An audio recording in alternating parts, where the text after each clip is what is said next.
जय हिंद। प्रश्नावली 13.8 में हमें पढ़ना है गोले का आयतन। तो यहाँ पे रिवाइज कर लो एक बार, हमने क्या क्या पढ़ा है। गोले, अर्धगोले के बारे में भी हमने क्षेत्रफल के बारे में पढ़ा था उसके वक्त का पृष्ठीय। अब इस प्रश्नावली में आयतन के बारे में पढ़ना है। तो आपको पता है गोला क्या होता है, किस टाइप का होता है। तो यहाँ पे आपको तो वृत्त दिख रहा होगा, बट ये 3D में होगा। जैसे गेंद होती है, फुटबॉल होता है, वो आपका गोला होता है। गोले का आयतन निकालना, यानी कि जैसे गेंद है उसके अंदर कितनी जगह होती है उसके बारे में पूछा जाए, तब आप आयतन निकालते हो। और इसका नियम होता है 4/3 पाई आर क्यूब। ठीक है। गोले का संपूर्ण पृष्ठीय क्षेत्रफल का नियम पड़ा था 4 पाई आर स्क्वायर। इसके पृष्ठ पे इसका क्षेत्रफल निकालना, पूरे गोले का निकालने का, ये पढ़ा था 4 पाई आर स्क्वायर। अर्धगोला मतलब इस गोले को बिल्कुल बीच से काट दो तो कुछ इस टाइप से कटोरे टाइप में बन जाता है। ठीक है।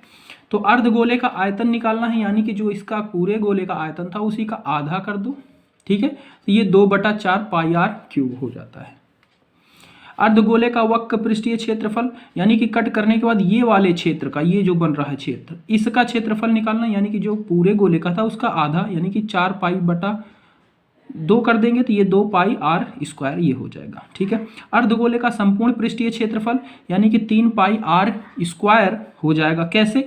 2 पाई आर स्क्वायर तो इसका हुआ था, और एक ऊपर ये वृत्त दिख रहा है, वृत्त का क्षेत्रफल क्या होता है? पाई आर स्क्वायर, उसकी वजह से 3 पाई आर स्क्वायर हो जाता है। ठीक है। और ये दो वैल्यू आपको मैंने पहले बता रखी है कि 1 मीटर क्यूब में 100 लीटर आता है। ठीक है। 1 मीटर क्यूब में 100 लीटर, कोई भी लिक्विड है उसको भरोगे 100 लीटर आ जाएगा अगर 1 मीटर क्यूब का है तो। और 1 लीटर में होता है 1000 सेंटीमीटर क्यूब। ये दोनों वैल्यू आप बहुत ही अच्छे से याद कर लेना। ठीक है। ये दोनों वैल्यू बहुत यूज होंगी और ये बहुत ही इंपॉर्टेंट है। 1 लीटर में 1000 सेंटीमीटर क्यूब होते हैं और 1 मीटर क्यूब में 1000 लीटर होता है। चलो अब हम आ जाते हैं प्रश्नावली। प्रश्नावली 13.8, जब अन्यथा ना कहा जाए पाई का मान यही लीजिए। ठीक है। 22/7 ही लेना, जब तक कहा ना जाए कि 3.14 लो तब तक यही लेंगे। पहला प्रश्न है, उस गोले का आयतन ज्ञात कीजिए जिसकी त्रिज्या निम्न है। जिसकी त्रिज्या क्या है? आर है, और एक बार आर ये दिया गया है, तो ये तो बिल्कुल ही कैलकुलेशन है। आयतन का नियम लगाएंगे 4/3 पाई आर क्यूब। आर की जगह पे इसे लिखना है और सॉल्व कर देना है। तो देखो मैं इन दोनों को सॉल्व करके दिखा देता हूं आपको।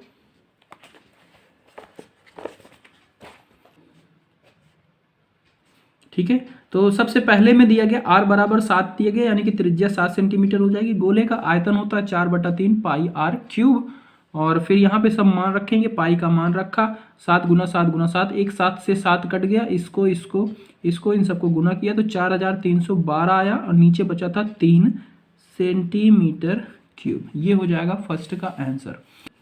तो यहाँ पे r बराबर दिया गया 0.63। आयतन का नियम होता है 4/3 पाई आर क्यूब। आर की जगह पे, पाई की जगह पे 22/7, और आर की जगह पे 0.33 बार रखेंगे, और फिर इन सबको गुना करेंगे और भाग करने के बाद इसका आएगा 1.047 मीटर क्यूब। ठीक है। तो ये इसका आ जाएगा दूसरे का हल। दूसरा प्रश्न दिया गया है, उस ठोस गोलाकार गेंद द्वारा हटाए गए विस्थापित, हटाना मतलब विस्थापित हटा देना, पानी का आयतन ज्ञात कीजिए जिसका व्यास निम्न है। मान लो एक गोला है, ठीक है, जिसका व्यास है 28 सेंटीमीटर। इसको पानी के अंदर डुबोया जाता है, तो पानी के अंदर इसने कितने पानी को हटाया है वो निकालना है। तो भाई जितना गेंद की जगह है उतना ही पानी हटा होगा, तो गेंद में कितनी जगह होती है, यानी कि उसका आयतन। तो आपको सिंपली इसका आयतन निकाल देना है। जब ये है व्यास और ये है, तो व्यास दिया गया है, यहाँ से हमें त्रिज्या निकाल लेंगे। देखो कैसे करेंगे इसको।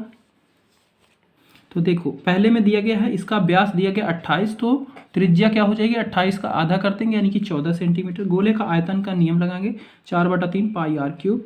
4/3 पाई का मान रखेंगे, आर 14 14 14, और फिर इसको काट देंगे 2 से, और फिर इसको ऊपर वाले को मल्टीप्लाई करेंगे, इतना आ जाएगा, भाग 3, इतना सेंटीमीटर क्यूब आ जाएगा। ठीक है। इसमें दूसरा दिया गया, दूसरे में व्यास दिया गया 0.21 मीटर, तो त्रिज्या कितनी हो जाएगी? तो त्रिज्या इसकी हो जाएगी इसका आधा, और 0.21/2 कर देंगे। गोले का आयतन 4/3 पाई आर क्यूब, और वही पाई का मान रखेंगे 0 और इसका आधा करेंगे तो 0.105 आ जाएगा। इसका क्यूब कर देंगे, और इसका क्यूब करने के बाद ये हल होके ये आंसर आएगा। तो इतना मीटर क्यूब हो जाएगा। दिया गया है, धातु की एक गेंद का व्यास 4.2 सेंटीमीटर है। यदि इस धातु का घनत्व 8.9 ग्राम है प्रति सेंटीमीटर क्यूब, ठीक है, कि 1 सेंटीमीटर क्यूब में इतना इसका घनत्व है। घनत्व का नियम होता है द्रव्यमान बटा आयतन, ठीक है, अभी बताते हैं उसको, वो नियम होता है। तो उसको सॉल्व करने के बाद ये आया है। तो इस गेंद का द्रव्यमान ज्ञात कीजिए, तो इसका द्रव्यमान ज्ञात कीजिए। तो देखो इसमें कैसे करेंगे और क्या करेंगे। देखो घनत्व का नियम होता है, घनत्व बराबर होता है द्रव्यमान बटा आयतन, ठीक है। आपसे ये आयतन निकालने को कह रहा है, घनत्व तो आपको दिया गया है और वॉल्यूम आयतन, द्रव्यमान निकालने को कह रहा है, आयतन आप निकाल सकते हो, ठीक है। तो सबसे पहले हम इसका आयतन निकालते हैं, घनत्व तो दिया गया है, फिर हम द्रव्यमान निकालेंगे। तो यहां से द्रव्यमान बराबर क्या हो जाएगा, इसको आयतन को इधर भेजो तो क्या हो जाएगा, घनत्व के साथ गुणा में हो जाएगा। तो द्रव्यमान बराबर हो जाएगा घनत्व गुना आयतन। हमें घनत्व तो पता है, सिर्फ आयतन की जरूरत है। तो आयतन मैं इधर साइड में निकाल लेता हूं। आयतन के लिए हमें चाहिए आर, और आर के कैसे निकलेगा, क्योंकि यहाँ पे दिया गया है मुझे व्यास दिया गया है, व्यास का आधा कर दो, ठीक है। तो ये हो जाएगा 2.1 सेंटीमीटर, ठीक है। और आयतन का नियम 4/3 पाई आर क्यूब, और 4/3 पाई की जगह पे 22/7 गुना आर क्यूब, 2.1 का क्यूब कर लेंगे और इसको फिर सॉल्व करेंगे तो ये आ जाएगा आपका 38.808 सेंटीमीटर क्यूब, ये क्यूब है, ठीक है। तो इसका आयतन ये आ गया। अब यहाँ पे इसका मान सिर्फ रखना है, द्रव्यमान बराबर घनत्व, घनत्व कितना है 8.9 ग्राम है, ठीक है, घनत्व इसका, गुना आयतन, आयतन अभी निकाला हमने 38.808, ठीक है। इन दोनों का गुना करेंगे और फिर हमारा ये द्रव्यमान आ जाएगा। गुना करने पे जो भी वैल्यू आएगी, और दोनों को जब गुना करेंगे तो ये 345.39 ग्राम आ जाएगा, ठीक है। द्रव्यमान ग्राम में होता है, ठीक है। तो ये इसका मान होगा। चौथा प्रश्न है, चंद्रमा का व्यास पृथ्वी के व्यास का लगभग 1/4 है। चंद्रमा का व्यास क्या है, व्यास पृथ्वी के व्यास का 1/4। हमने अगर पृथ्वी का व्यास मान लिया d, तो चंद्रमा का व्यास क्या हो जाएगा d/4, 1/4 हो जाएगा, ठीक है। चंद्रमा का आयतन पृथ्वी के आयतन की कौन सी भिन्न है, मतलब इसका भिन्न निकालना है, मतलब वो रेशियो, ठीक है, अनुपात।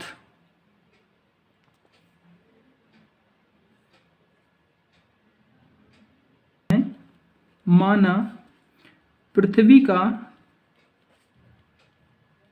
व्यास d है, तो त्रिज्या क्या हो जाएगी इसकी, पृथ्वी की त्रिज्या क्या हो जाती है, व्यास का आधा, यानी कि d/2।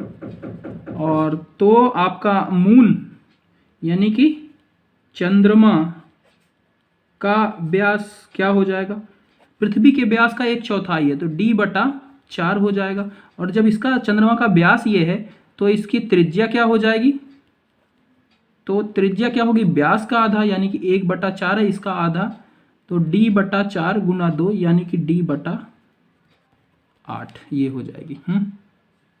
अब इनका हम आयतन निकाल लेते हैं, क्योंकि आयतन का भिन्न निकालना है हमें।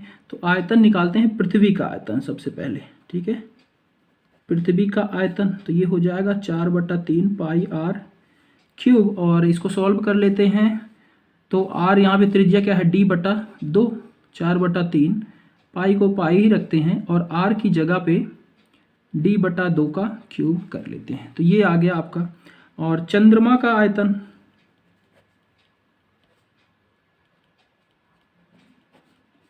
4/3 पाई आर क्यूब, 4/3 पाई, आर की जगह पे यहाँ पे क्या है चंद्रमा का d/8 है इसका क्यूब। अब इनका भिन्न निकालना है, तो पृथ्वी का आयतन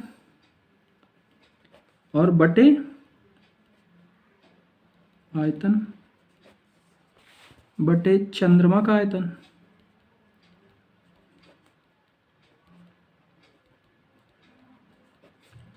तो पृथ्वी का आयतन आपका है ये,